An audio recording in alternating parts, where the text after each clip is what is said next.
સેવા એ જ ધર્મ છે. ઘણા પરિવારોનું સપનું હોય છે કે તેઓ અને તેમના બાળકો તંદુરસ્ત રહે, પણ આજની મોંઘવારીની દુનિયામાં નાના માણસોને હેલ્થ માટે કોમ્પ્રોમાઇઝ કરવું પડે છે, અને આ જ દુઃખદ વાસ્તવિકતા છે.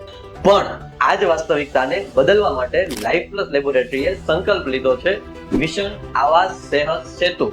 આ મિશન ખાસ છે આવાસમાં રહેતા એ દરેક પરિવાર માટે, જેમને અમે આપીશું 1500 રૂપિયા સુધીનું ફ્રી કૂપન. આ કૂપન જ્યારે પણ જરૂર પડે ત્યારે તમે લાઈફ પ્લસ લેબોરેટરીમાં બતાવીને તમારા કોઈ પણ રિપોર્ટ જેવા કે ડાયાબિટીસ, થાઇરોઇડ, કોલેસ્ટ્રોલ કે બીજા અન્ય રિપોર્ટ્સ ડિસ્કાઉન્ટમાં કરાવી શકો છો. તમારા પરિવારની તંદુરસ્તી જ નહીં પણ આરોગ્યના ખર્ચની ચિંતા પણ હવે ઓછી થઈ જાય. આ મિશન ભલે એક નાનકડું પગલું છે, પણ એક તંદુરસ્ત સમાજ અને તંદુરસ્ત ભારત બનાવવા માટે એક બહુ મોટું યોગદાન છે. તો આ વિડીયોને શેર કરો અને આ માહિતી આવાસના દરેક પરિવાર સુધી પહોંચાડો. Thank you.